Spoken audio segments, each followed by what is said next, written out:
네, 저희가 사전 등록으로 등록하신 분이 저 빼고 14명이었는데 현장에 오늘 바로 오신 분이 한 6분이 더 오십니다. 그래서 그렇게 참고하셔서 준비하도록 하겠습니다. 네, 그러면 잠깐 제가 한 번 더 기도하고 시작하도록 하겠습니다. 잠깐 기도하겠습니다. 하나님 감사드립니다. 오늘 이렇게 회복사역 세미나를 열게 하심에 감사드립니다. 오늘 함께하는 모든 우리 목사님들과 사역자들이 또 제가 이 시간 안에서 먼저 우리가 회복을 누리게 하여 주시고 또 회복사역을 향한 귀한 도전과 방향을 함께 제시하고 제시받는 시간 되시도록 축복하여 주시옵소서. 하나님 말씀하여 주시고 하나님이 도전하여 주시고 또 하나님 은혜 가운데 오늘 세미나를 계기로 이 뉴욕 뉴저지 지역에 회복과 부흥의 물결이 크게 일어나시도록 인도하여 주시옵소서. 감사드리며 예수 그리스도의 이름으로 기도드립니다. 네, 오늘 첫 시간의 주제는 이민교회에서의 회복사역의 중요성입니다.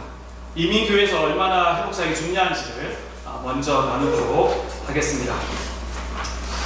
네, 여러분 아시는 것처럼 이민교회들은 한인들의 커뮤니티 역할을 해왔어요, 지금까지. 그런데 한참 이민들이 많이 들어올 때는, 그리고 한 10여 년 전만 하더라도 이렇게 대화들이 오고 갔어요.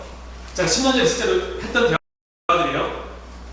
한 성도님한테 물어봤어요. 준수 엄마라고 실제 친구인데 한국에서 교회 다니셨어요? 이렇게 물어봤더니 아니요? 그래서 여쭤봤어요. 그럼 교회를 어떻게 다니시게 됐어요? 그랬더니 준수 엄마가 미국 가면 교회 다 다녀야 된다 그러던데요. 이렇게 대답을 하시더라고요. 아마 여러분들 이민사역을 오래 해보신 분들은 아마 비슷한 질문과 답을 많이 물어보시고 답을 들어보셨을 거예요. 그런데 이게 최근 들어서는 거의 없어지고 있어요.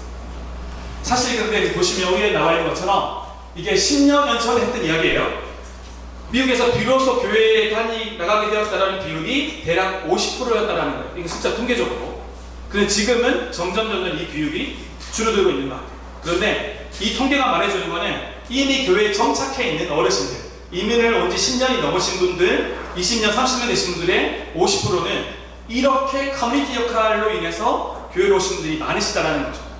근데 최근에는 이거조차도 없어지게 되면서 우리 교회가 가지고 있던, 이민교회가 가지고 있던 커뮤니티로서의 역할이 점점 축소되고 있어요. 그런데 중요한 거는 교회에 아직까지 핵심 멤버로 구성되어 있는 분들은 이 컨셉과 이런 통계적인 흐름이 많이 있다는 거죠. 자, 그 다음 보시면, 자, 그런데 이제 교회 성도 중에 50% 정도, 대략 2분의 1 정도가 커뮤니티적인 측면으로 교회를 오다 보니까 신앙적인 기반이나 또 그런 것들이 없이 커뮤니티적인 목적으로 오면서 가시게 되는 문제들이 많이 발생해왔어요.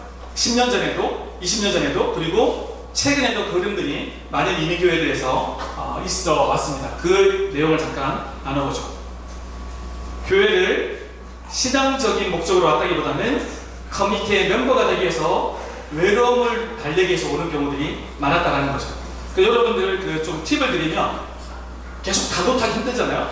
요즘 스마트폰 다 가지고 계시니까 혹시 원하시면 찍으시면 돼요. 찍으시면 언제든지 보관하기가 좋으시니까 그렇게. 근데 물론 이제 계속 나오니까 마지막까지 나왔어요.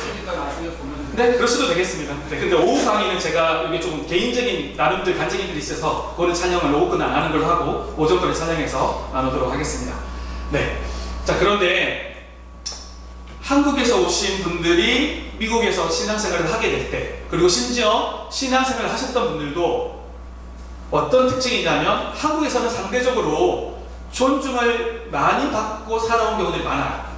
대체적으로 학벌이 좋으신 분들이 미국을 많이 왔고요. 그렇지 않다 할지라도 한국에서는 그래도 나름대로의 어떤 존중감들이 어느 정도 있거든요. 그런데 거기에 비해서 미국에 오니까 어떻게 되죠? 네, 마이너리티로 살게 되는 거예요. 한국에서도 어떻게 우리가 메저리티잖아요. 그런데 미국에서 마이너리티로 살게 되면서 특별히 어떤 문제가 부딪혀요? 언어적인 경.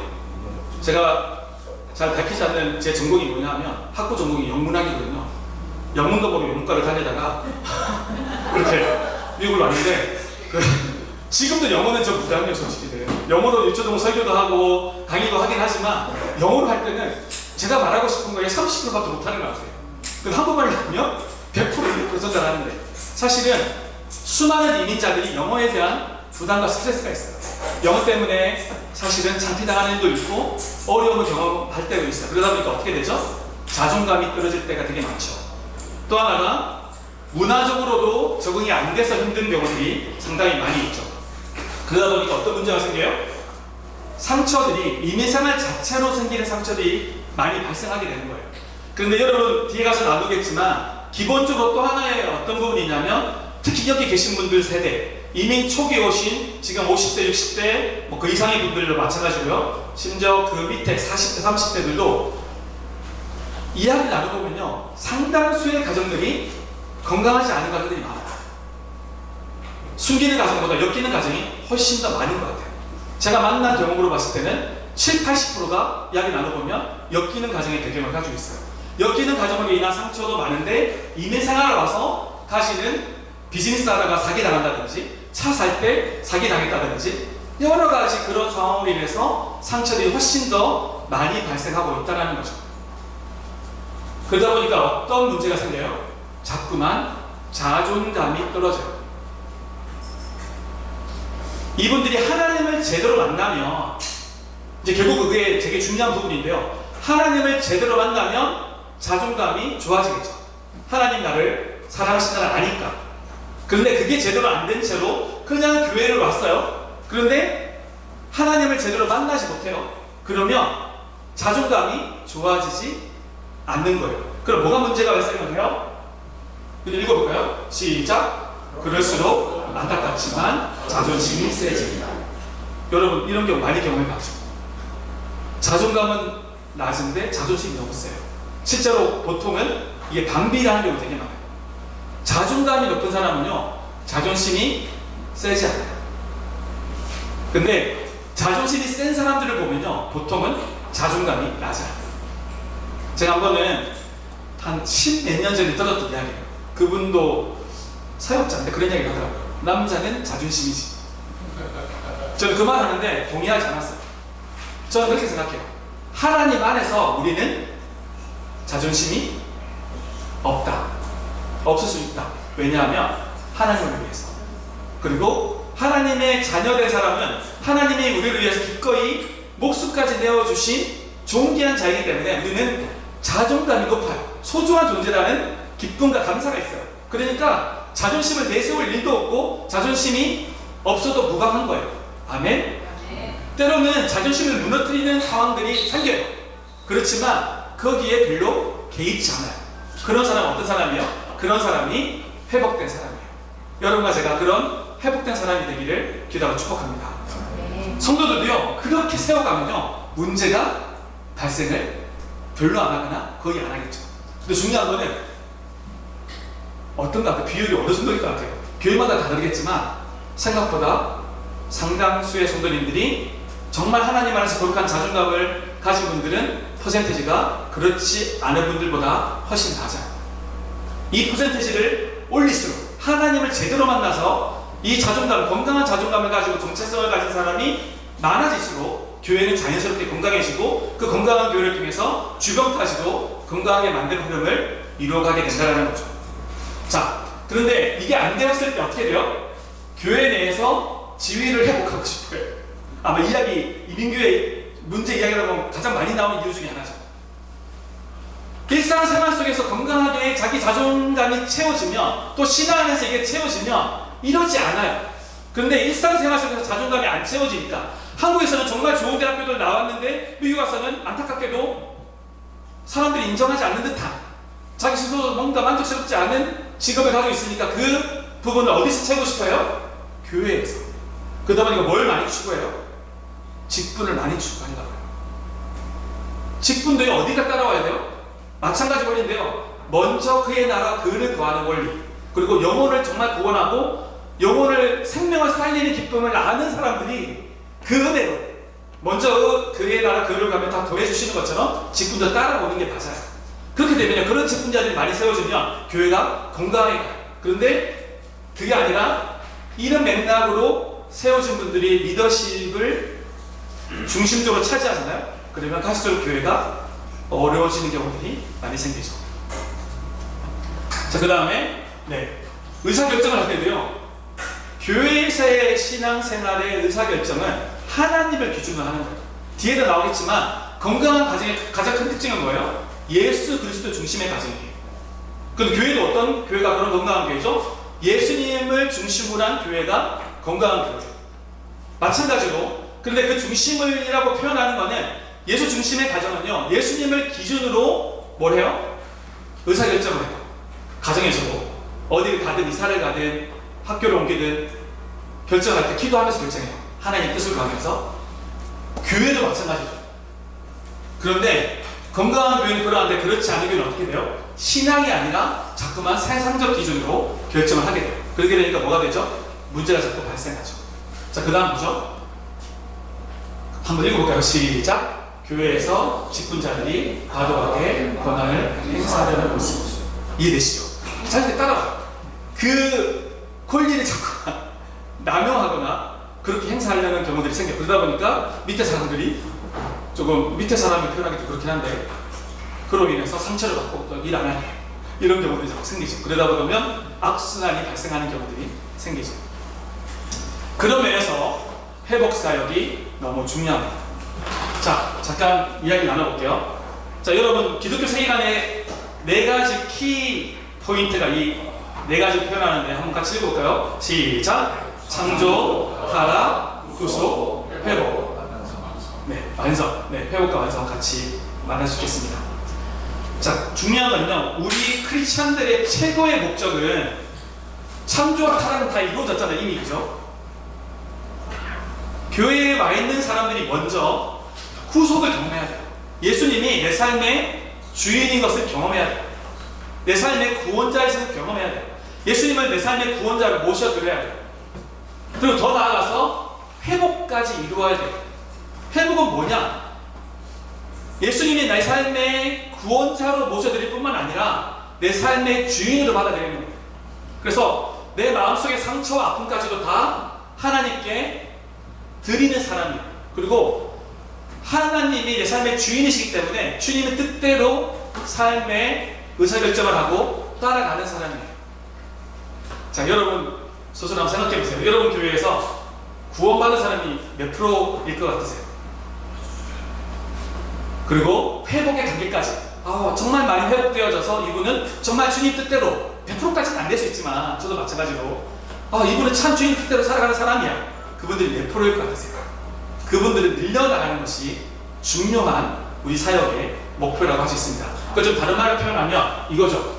우리 최고의 지상 명령, 예수님이 승천하시기 전에 마치 유언이 사람에 있어서 가장 중요한 메시지인 것처럼 예수님은 감사하게 부활하셔서 승천하시기 전에 마지막에 하신 말씀 한번 읽어볼까요? 시작! 그러므로 너희는 가서 모든 민족을 제자로 삼아 아버지와 아들과 성령의 이름으로 세례를 베풀고, 그죠?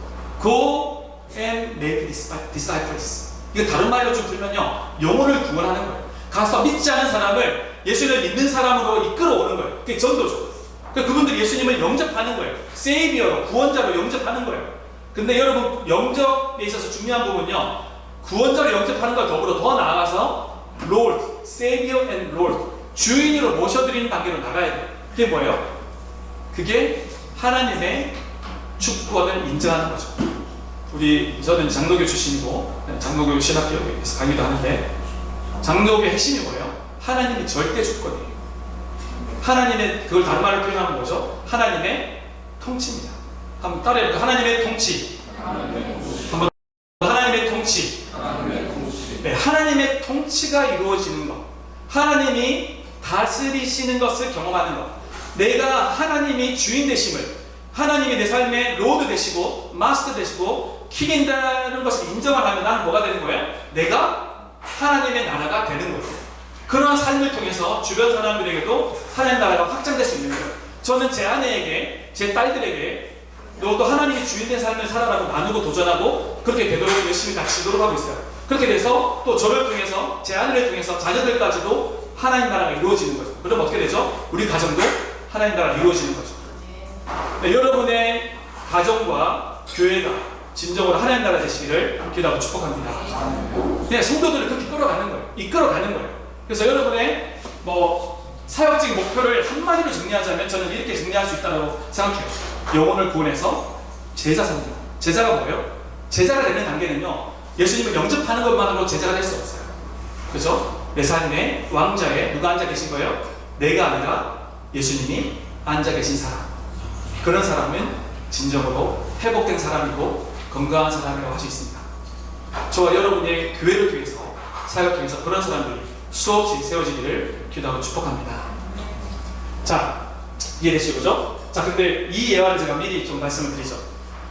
한 할머니가 시골길을 가다가 시골길을 막 걸어가는데 무거운 짐을 지고 가고 계셨어요. 무거운 짐을 막 지고 가는데 너무 무겁잖아요. 힘들어 그러고 있는데 옆에 경운기를 타고 한 청년이 지나가는 거예요. 경운기 아시죠? 뭔지. 네, 경운기를 타고 더 지나가는 거예요. 지나가서 이제 말하는 거죠. 할머니, 이 경운기 타세요. 그랬더니 할머니가 젊은이 고마워. 그래서 경운기를 탔어요. 근데 문제가 뭐예요? 짐을 내려놨어요? 안 내려놨어요? 안 내려놨어요. 이 이야기 너무 다 알잖아요. 그죠? 이게 뭐냐면 예수님을 영접했어요. 경운기를 탔다라는 거는 예수님을 영접했다라는 거예요. 예수님이 태워지신 차를 탔어요. 근데 뭘 안 내려놔요? 짐을 안 내려놔요. 회복을 못 누린 삶을 살아간다니까요. 우선 이해되시죠? 자기 짐을 다 지고 가요. 자기가 해결하려고 그래요. 해결이 돼요? 안 돼요? 안 되죠. 수고하고 무거운 짐자가 다 내게로 오라. 그 짐을 내려놓을 수 있는 성도가 되어야 돼요. 상처의 짐, 아픔의 짐, 관계로 인한 짐, 인생활로 어려운 짐들을 하나님께 다 내려놓을 수 있는 성도들이 되어야 돼요. 그게 회복으로 나아가는 거예요. 오늘 그 회복 사역에 대해서 함께 나누도록 하겠습니다. 자, 또 하나 한번 같이 읽어볼까요? 시작.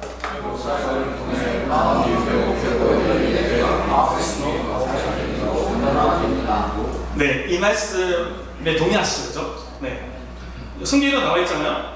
이거 제가 직접 찍은 사진입니다. 이스라엘 가가지고. 이 성경 말씀 우리 회장님 한번 읽으실래요? 더러는 흙이 얇은 불밭에 떨어지며 흙이 깊지 아니하므로 곧 싹이 나오나 해가 돋기에 타서 뿌리가 없으므로 말라도 더러는 가시떨기 위에 떨어지며 가시가 자라서 기운을 막았다. 네, 감사합니다. 상처나 아픔으로 인해서요, 회복되지 않은 사람의 마음이 어떤 상태예요? 이런 상태예요. 예수님 영접했지만 아직까지 예수님 만나기 전에 가졌던 상처들을 회복되지 않은 사람은요, 마치 돌짝밭 같아요. 그러니까 복음이 심겨 지려고 하지만 금방 이게 해가 돋으면 타서 없어지는 거예요. 요즘 목사님들 만나면 그런 얘기 많이 해요. 사실대로 목사님 설교 되게 탁월하신 분들 되게 많으시거든요. 이민생활에. 근데 하소연 하세요. 성도들이 말씀을 들어도 변하지 않는다고. 자, 그걸 너무 무슨 말인지 이해를 하거든요. 저는 그 원인이 이거라 생각해요. 마음이 회복되지 않은 상태에서 자꾸 복음의 씨앗이 뿌려지니까 그게 자꾸 쳐내는 거예요. 네, 우리 자매님들만, 우리 자매 사역자들만 읽어볼까요? 시작.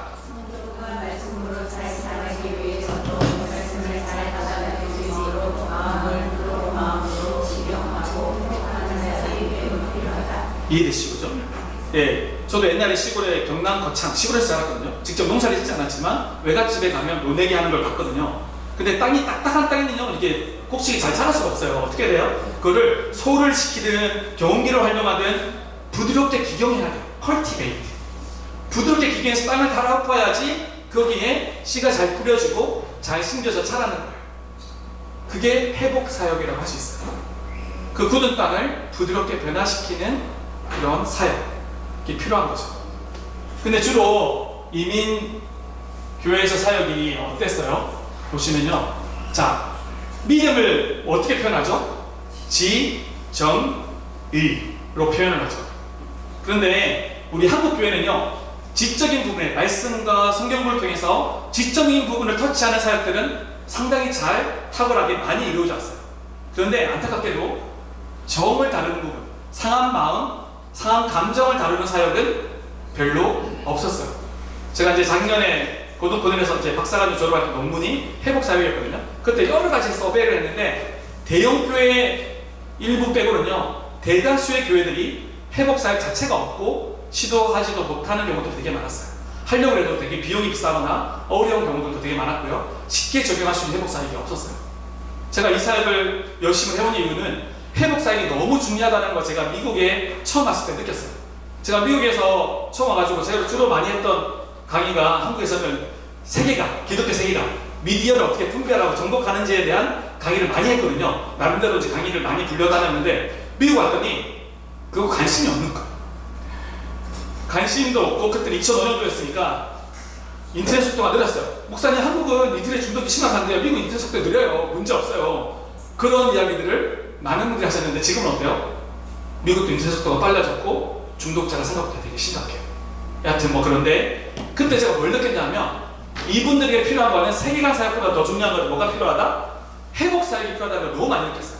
상처가 너무 많으신 거예요. 이 상처를 회복하는 사역을 하지 않으면 이민 교회가 건강하기가 어렵겠구나 라는 부분을 포기하셨고, 그래서 회복 사역을 더 많은 비중으로 하기 시작했어요.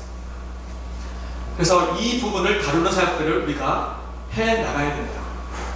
균형 있게 사역이 필요합니다. 지적인 사역, 정적인 사역, 의적인 사역들이 골고루가 될 때 더 교회가 건강하게 사역이 세워질 수 있는 거죠. 자, 또 하나 볼 수 있는 부분이 뭐냐면, 네, 우리 목사님, 네, 처음에 앞에 앉으시면 네, 세일러의 문화적 일세 일조 모습을 2에서 4세 대표적으로 1세대는 주로 한국어를 구사하고 한국적 문화 배경을 가지고 있다. 반면에 2세는 대부분이 영어를 구사하고 미국 문화에 동화되어 있다. 부모와 자녀 간에 언어적으로 문화적으로 전혀 소통이 안 되는 가정들이 적지 않다. 이 다양한 문화적 배경들이 서로 충돌하며 관계의 어려움과 아픔들이 발생하는 경우가 잦다. 네, 무슨 말인지 너무 잘하시는 이야기잖아요. 제가 한 예화를 들어드릴게요. 예화가 아니라 실제로 있었던 일이에요. 지난번에 우리 초대교회 담임하셨던 박형원 목사님이 2월달에 열린 블레스트 컨퍼런스에서 저도 이제 계속 강사로도 섬기고 준비하는 스텝으로 섬겼는데, 그 예화가 실제로 있었던 이야기를 해주신 이야기 이천시였더라고요. 그게 무슨 이야기냐면, 어느 날 밤에 새벽에 한두 시 정도의 전화가 온 거예요. 자기가 젊으실 때죠, 목사님 사역하셨던 유스그룹의 학부모가 전화가 온 거예요. 목사님, 우리 애랑 정말 전혀 소통이 안 돼요. 소통이 안 되니까 제 목사님과 좀 통역 좀 해주세요. 어떤 가정이에요? 그 가정은 이렇게 지금 써드린 이런 대표적인 가정이에요. 부모님은 한국어밖에 못해요. 영어는 정말 아주 죄송하지만 짧게 밖에 못하는 가정이고, 아이들은 당연히 영어권이죠. 여기서 자랐으니까. 근데 걔들은 또 안타깝지만 한국말을 잘 못해요. 부가적으로 말씀드리면 여러분 자녀 세대들 한국어를 꼭 반드시 배우게 해야 돼요. 그럼 다음에 따로 기회가 되면 또 그런 부분들을 나누기도 하고요. 그런데 여튼 많은 가정, 특히 이민을 빨리 오신 분들, 초기 이민자들은 상당수가 이런 경우들이 되게 많았어요. 애들이 영어 늦으실까봐 한국은 안 가르치고 영어 하면 영어 하게 놔뒀어요. 그럼 무슨 문제가 발생해요? 이제 초등학교 고학년이 되기 시작하고 중학교, 고등학교를 가기 시작하면 부모님과 자녀가 소통이 안 되기 시작합니다. 문화적으로도 다르기 시작하는데 언어 자체가 소통이 안 되니까 심각하게 어려움들이 발생하기 시작하는 거죠. 그로 인한 상처들도 상당히 많습니다. 근데 그 가정이 어떤 상황이었냐면 딱 그런 가정이었어요. 목사님, 제가 지금 아저씨에 가서 이야기했더니 부모님이 이렇게 말하는 거, 한국말 얘기하는 거예요. 내가 너를 어떻게 키웠는데, 내가 너희를 위해서 얼마나 땀 흘리면서 피 흘리면서 일하지 않았니? 엄마 아빠 맞벌이 하시는 분이었거든요. 그러면 한국말 말하면 목사님 영어로 통역하는 거예요. 애한테 그렇게 말해주면. 근데 애는 또 영어로 말하는 거예요. 엄마 아빠가 나를 언제 사랑해줬냐고. 애들은요, 엄마 아빠가 바쁘시니까, 이게 안타까운 이민 사회의 현실 중에 하나예요. 바쁘시니까 애들이랑 시간을 못 보내준 거예요. 다른 친구들이 집에 가면 엄마 아빠가 있는데 얘들이 집에 가면 엄마 아빠가 없어요. 빨리 와도 6시, 7시, 늦게 오면 9시, 10시가 되니까 얘들은 너무나 사랑으로 갈급했던 거예요. 또 그걸 막 하소연하는데 목사님도 통역하다 우셨더라고요. 너무너무 안타까워가지고. 근데 그런 가정들이 상당수가 있어요. 그러다 보니까 그로 인한 상처들도 많이 있는 거죠. 물론 요즘에 이제 또 상당히 다양합니다. 이제는 벌써 부모님들이요, 30대, 40대 초반들이 벌써 이미 2세인 경우도 되게 많아요. 네, 그래서 다양한 구성들이 이루어지긴 하지만 그 가정들 가운데 기반에 보면 근데 그분들이 어릴 때 자랄 때는 이 이슈를 많이 경험하면서 자란 가정들이 많이 있는 거죠. 자, 그 다음에 네, 우리 목사님 한번 읽어주실래요? 많은 이민 가정이 요즘도 한국도 맞벌이를 하거나 시간에 꽉 매어 여유가 없는 사회적인 구조, 부부의 대화의 단절, 부모와 자녀의 대화의 단절, 이로 인한 문제 이야기, 건강한 가정을 세워가는 사역, 회복 사역의 중요성. 네, 이해되시죠? 그죠? 뭐 다 그렇진 않지만 요즘 젊은 세대도 좀 많이 바뀌고 있긴 해요. 그런데 특별히 우리가 한국어권에서 이민 온 지 뭐 10년 안 됐거나 뭐 1, 20년 내에 계신 분들은 이런 경우들이 되게 많이 있습니다. 맞벌이를 하는 경우들이 많이 있고, 그러다 보니까 부부 간에도 시간이 많이 부족하고요. 그 다음에 부모와 자녀 간의 대화의 단절로 인한 문제들이 좀 전에 말씀드린 것처럼 너무나 많이 발생하고 있어요. 그래서 건강한 가정을 세워가는 사역들, 그리고 가정을 기반으로 해서 회복을 이루어가는 사역들이 너무 중요하다는 것입니다. 자, 그러면 좀 더 구체적으로 들어가 보도록 하겠습니다. 회복 그리고 생명력. 자, 여러분, 우리가 살아가면서 사람들이 서로 영향을 주고받고 살아가죠, 그죠? 가정, 교회, 직장, 여러 영역들에 있어서 영향을 주고받고 살아가는데, 이 중에서 제일 많이 영향을 주고받는 데가 어디일까? 가정이죠, 가정. 특히 미국은 상대적으로 한국보다 훨씬 더 가정에서 영향을 더 많이 주고받는 것 같아요. 미국도 아무리 바쁘다고 그러지만 좀 전에 말씀드린 것처럼 그래도 한국보다는 일단은 다른 거는 라이드를 해야 되는 경우는 특히 많잖아요. 특히 늦어지는. 그러다 보니까 저도 솔직히는요, 한국에 있을 때 아침에 7시에 나가면, 그때도 사역을 했거든요. 밤 11시에 들어갔어요. 큰딸이 2살 때까지 제가 자고 있을 때 나와서 자고 있을 때 들어갔어요. 주말에만 겨우 몇 시간 모으는 정도.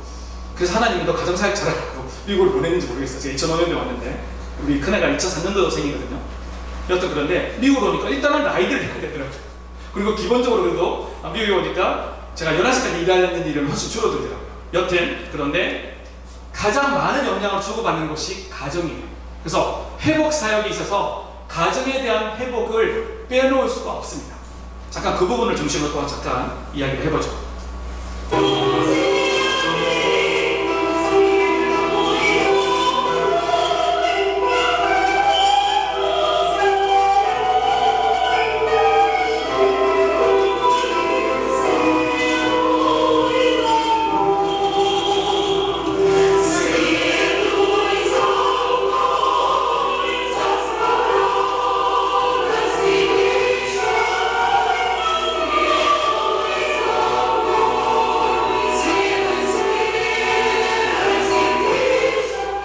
너무 잘하죠. 여기까지 하겠습니다. 엄마 따라서 교회를 왔는데 매번 주의를 보는 거예요. 그러다 보니 어떻게 해요? 정말 얘 지휘시켜도 되지 않겠어요? 그 정도로 너무 잘 따라하는 거예요. 여러분 이제 애들 다 키워봐서 아시겠지만 애들이요, 부모님을 똑같이 따라해요. 그래서 제 딸이 지금도 기억나는 게, 그 미국 처음 온 지 얼마 안 됐을 때 걔가 2살밖에 안 됐는데 금요 철야 예배를 같이 갔거든요. 그 듀몬트에 교회가 있었어요.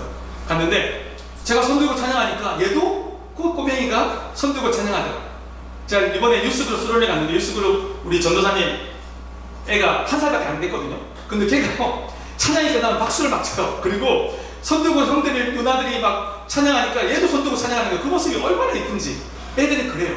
우리가 좋은 모습, 찬양하는 모습, 참 하나님의 사람으로 서 있는 모습을 보면 똑같이 따라가요. 근데 중요한 거는 좋은 모습만 닮으면 좋겠는데 안 좋은 모습도 닮아가는 거죠. 영상을 잠깐 보시죠.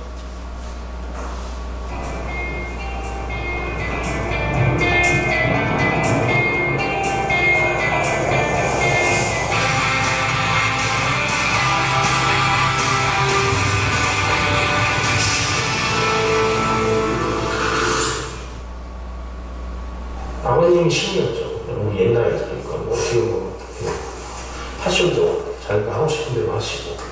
부모님과의 관계를 보니까 너무 싫었고, 어떻게 해서든지 떠나야겠다, 멀어져야겠다. 어머님하고도 저 하고도 그런 동행하고 나하고 하는 그런 식으로 꼭 그 대부분이 하는 것 같아요.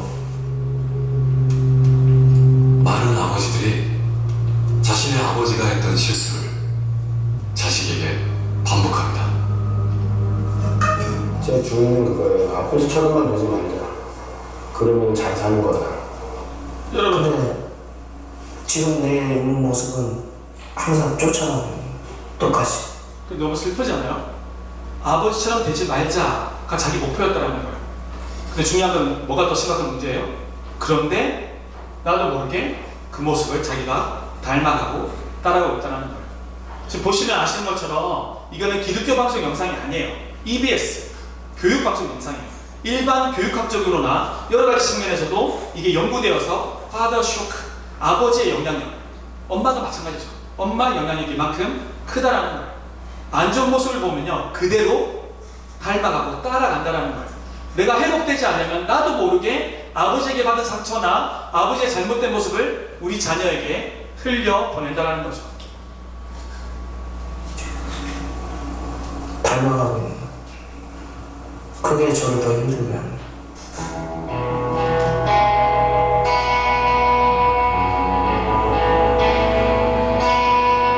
남자는 아들로 태어나 아버지와의 관계에서 성장하고 누군가의 아버지가 됩니다. 당신은 아버지로부터 어떤 영향을 받았습니까? 그리고 지금 당신은 어떤 아버지입니까?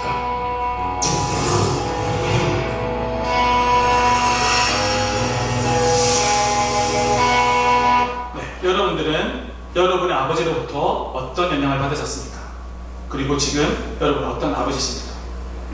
또 동일하게 여러분은 어머니로부터 어떤 영향을 받으셨습니까? 여러분은 지금 어떤 어머니십니까? 네, 여러분들이 회복되어야 합니다. 만약에 여러분들 부모님으로부터 받은 상처가 있다면 여러분이 회복되어야지 여러분으로 인해서 여러분 자녀들에게 또는 배우자에게 가족들에게 건강한 영향을 줄 수가 있다는 거예요. 좀 더 확대해서 보냐면 건강한 가정은요 건강한 자녀를 세워가겠죠. 숨기는 가정, functional family. 근데 엮이는 가정은 안타깝지만 역기능적인 자녀들을 키워나가는 거죠. 제가 미국에 온 게 2005년이고요. 제가 미국에서 사역자로 살아간 게 지금 이제 18년째인데 주일학교, 유초등부 아이들, 지금 이제 교육부 전체로 섬기고 있는데 유초등부 아이들만 제가 한 300명을 졸업시킨 것 같아요. 그런데요, 아이들의 문제가 생긴 거를 보잖아요. 거의 여지없이 99% 부모의 문제인 경우가 되게 많아요. 부모가 건강해야지 자녀가 건강해집니다. 제가 다음 주에 사역을 하지만 동시에 중요하게 같이 그 이상으로 에너지를 쏟는 것 중에 하나는 부모를 회복시키고 부모를 건강하게 세워가는 사역이에요. 지금 이제 우리 하늘 목사님 성이 하시고 이름이 느립니다. 멋지지 않습니까? 스카이. 네. 그런데 목사님 우리 여름학교를 같이 아이를 보내고 계신데 여름학교에서 애들도 저희가 210명을 같이 정말 6주 동안 신나게 예배하고 찬양하며 키워가고 있어요. 그런 동시에 부모 세미나를 하고 있는 거예요. 그만큼 부모 애들만큼 다 오진 않지만 부모들을 세워가는 사역을 동시에 하고 있는 거죠. 이게 같이 병행되어야지 교육부가 더 건강해질 수 있어요. 여러분 교회에서도 건강한 자녀를 세워가기 위해서 건강한 가정을 세워가고 건강한 부모를 세워가는 사역들을 같이 잘 병행하는 여러분 되시기를 기도하고 축복합니다. 그렇게 할 때 전체적으로 건강한 자녀, 가정이 세워지는 거고요. 또 그렇게 해서 그걸 잘 세워갈 수 있는 교회가 건강한 교회죠. 사실은 제 마음속에 조 목사님, 목사님의 비전이 뭡니까? 라고 물어본다면 저는 이 세 가지 키워드를 정리할 수 있을 것 같아요. 건강한 다음 세대. 건강하다는 거예요. 정말 하나님 안에서 건강한, 하나님을 제대로 만나고 삶의 주인을 모신 건강한 자녀, 건강한 가정, 건강한 교회. 근데 저 혼자 할 수 없잖아요, 당연히. 여러분의 각 교회가 건강한 교회가 될 때, 각 교회가 건강해져서 그 교회를 통해서 건강한 가정을 세워가는 사역과 건강한 자녀를 세워가는 사역이 될 때 이민사회가 변화되어지고 열방이 변화되지 않겠어요? 그러니까 저는 정말 그렇게 기도했어요.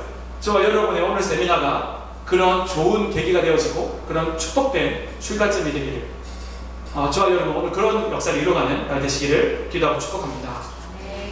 자, 그럼 숨기는 가정의 특징 한번 볼까요? 네, 우리 목사님 한번 읽어주시겠어요? 네. 숨기는 가정, 무조건적 사랑, 은혜와 긍휼, 떠난 무역, 깨끗하고 공정한 싸움, 경계성 적절, 친밀한 관계, 예수 그리스도 중심. 네, 숨기는 가정은요 이런 특징들이 있어요.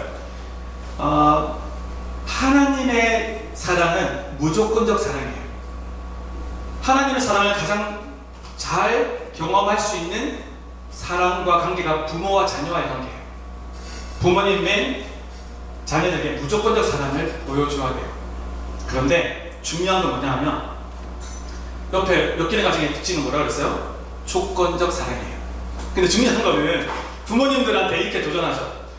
여러분 무조건적 사랑을 보여줘야 됩니다. 그러면 저 무조건적 사랑하고 있어요. 우리 애인데 당연히 사랑하죠.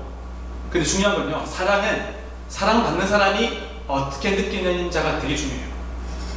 제가 이제 요 관련돼서 강의 드릴 때 말씀드린 실제적인 제 경험인데 제 조카가 저희 누님 조카 7살이 났거든요. 시집을 조금 빨리 갔어요. 20대 이제 살짝 중반 되기 바로 전에 시집을 갔는데 조카가 태어났죠. 그러니까 너무 이쁜 거 얘가. 너무 예뻐서 저는 조카를 너무 사랑했거든요. 근데 얘가 중학교 때쯤인가 그때쯤 저한테 제가 한번 그런 날 한 거예요. 야, 너네 너무 사랑해. 그랬더니 삼촌이 우리를 언제 사랑해줬네요. 정말 저는 충격 엄청나게 그때가 잊혀지지 않아요. 얘도 정말 사랑하거든요. 얼마나 사랑해요. 예쁘기도 되게 예뻐요. 근데 사랑은요 받는 사람이 어떻게 느끼냐의 이슈예요. 중요한 거는 그 조카가 그 말을 들으면 이해가 돼요. 그때 제가 송교단체 사역을 빨리 시작했거든요. 그러니까 제가 너무 바빴어요. 진짜 너무 바쁘니까 조카랑 놀아줄 시간도 같이 사랑을 표현해줄 시간이 없었어요. 근데 저희 누나 걔들 이모죠. 이모는요 에버랜드 데리고 다니고 막 아이스크림 사주고 그러니까 이모는 자라게 해주는 거예요. 이해되시죠? 부모님도 마찬가지예요. 우리가 사랑하지만 그 사랑은 표현하지 않으면 안 되고 사랑이 전달되도록 해야 되는 거예요. 따라해볼까요? 표현하지 않은 사랑은 사랑이 아닙니다. 네, 그런 도전으로 우리가 사랑을 표현할 필요가 있어요. 자, 그 다음에 부모님 그런 거 있잖아요. 애가 점수 잘 받아오기만 하면 막 기뻐하고 다른 때는 별로 기뻐하지 않고 네, 그렇게 하면 우리 엄마는 성적을 잘 받아와야지만 날 사랑하는구나 이렇게 이해할 수 있다는 거죠. 자, 그 다음에 숨기는 가정은요 은혜와 긍휼이 있어요. Grace and Mercy가 있어요. 그런데 엮이는 가정은 어때요? 수치를 줘요. 내가 너를 낳고 미국을 먹었다니. 근데 이제 실제로 한번 제가 직접 그 이야기 들은 적이 있어요. 엄마가 농담처럼 이야기를 했대요. 내가 너를 낳고 미역국을 먹었다니라니 농담처럼 했는데 우리 농담처럼 그냥 하잖아요. 근데 애한테는 그게 정말 비수처럼 꽂힌 거예요. 실제로 자녀들 가운데 그로 인한 상처를 가진 경우들이 적지 않습니다. 한 번은 제가 다큐멘터리를 본 적이 있는데 우울증에 대한 다큐멘터리 실제로 우울증을 약을 먹고 있는 한 청년의 인터뷰를 본 적이 있어요. 그 청년이 어떤 경험이 있었냐면 아버지가 돌아가셨어요. 아버지가 돌아가셨는데 장례식에 어머니가 다른 친구분하고 이야기 나누는 거를 엄마가 없는 옆에 다른 방에 있다가 듣게 된 거예요. 아유 우리 남편이 아니라 제가 죽었어야 되는데 저는 엄마가 어떻게 그런 말씀을 할 수 있지 싶은데 그런 말 하시는 엮이는 지금 엄마들이 있는 거예요. 그런 아빠들도 있고 그 말을 듣고 이 청년의 삶은 무너지기 시작한 거예요. 자기 삶의 존재 자체가 부정당하는 거거든요. 그래서 완전한 심각한 우울증에 빠지기 시작했어요. 자, 넘어가죠. 그 다음에 고난부여. 건강한 가정은요 고난부여가 있어요. 건강한 교회도 마찬가지예요. 건강한 고난부여가 있는 교회가 건강한 교회라고 할 수 있습니다. 그리고 교회는요 여러분 그렇습니다. 한 목회자가 커버할 수 있는 직접 어느 정도 케어할 수 있는 인원이 몇 명일까요? 300명. 네. 또 다른 분? 이 숫자가 보다 좀 적습니다. 네. 편하게 한번 맞춰보시죠. 200명? 200명. 네. 150명. 네, 200명. 목사님 박수 한번 해주시기 바랍니다. 목사님 박수 한번. 네. 나중에 책을 선물로 하나 드리도록 하겠습니다. 네. 150명이라고요. 150명 이상 됐을 때는요, 권한이임이 제대로 되지 않으면요, 그게 케어가 될 수가 없어요. 그래서 부교육자도 필요하지만 더 중요한 거는 평신도 리더가 잘 세워져서 권한이임이 되어져서 평신도 리더를 통해서 성도들이 케어되어야지 제대로 된 공동체가 형성이 될 수 있는 겁니다. 자, 넘어가죠. 고난부여. 가정도 마찬가지예요. 근데 엮이는 가정의 특징이 뭐예요? 읽어볼까요? 시작. 조종과 통제. 모든 것들을 조종하고 통제해요. 안타깝게도 특히 한국 가정, 일본, 중국 그런 가정도 정말 많아요. 여러분은 어떠셨어요? 반성하는 눈빛이 보이는 분들이 꽤 계십니다.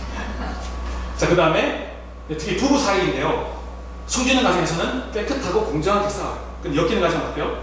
더럽고 치사하게 싸워요. 여러분들은 어떻게 싸우셨어요?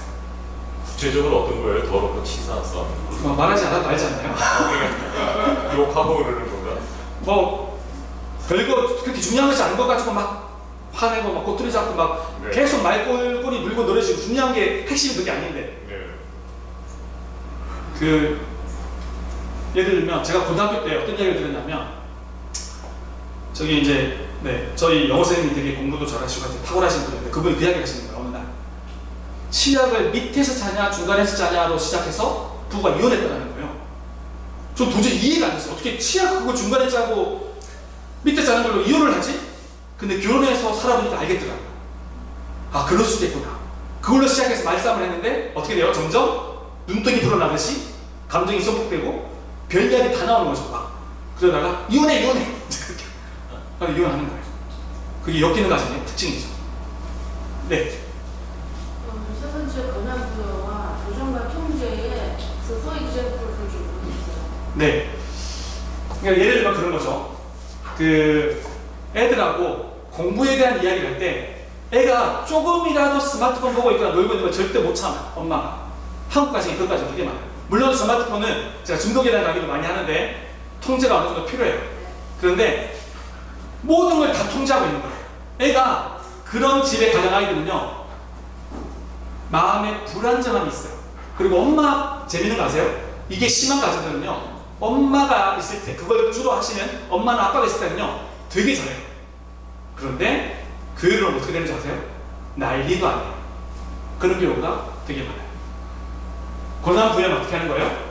솔직히 이거 제가 이거 방송이 레코딩되고 있어서 그렇긴 한데 그냥 말씀드릴게요. 우리 애가 극복을 했으니까 7학년 때 우리 딸내미가 그러는 거예요. 중학교 다니는데 아빠 공부 그냥 A 맞을 필요 있어? 그러는 거예요. 그냥 B정도 맞으면 되고 뭐 그러면 되지 않아? 아빠 내 목표는 A-야 그러는 거예요. 근데 속으로 한탄이 나오면 어떡하지? 한탄이 나오는데 고난 부여를 했어요. 그냥. 그런데 야 은결아 A-하면 너 A-보다 안 나와. B가 나오거나 뭐 그렇게 A보다 많이 안 나오게 돼 있어. 이왕 목표를 A 플러스로 하면 못해도 A가 나오지 않겠니? 그렇게 이야기를 해줬어요. 근데 그때 막 혼내거나 그런 느낌이 아니라 대화로 이야기를 한 거예요. 근데 거기에 대해서 그냥 특별히 푸시하거나 말하지 않았어. 근데 몇 달이 지났어요. 저하고 이제 교회를 가는 이렇게 차 라이드하는 때였던 것 같아요.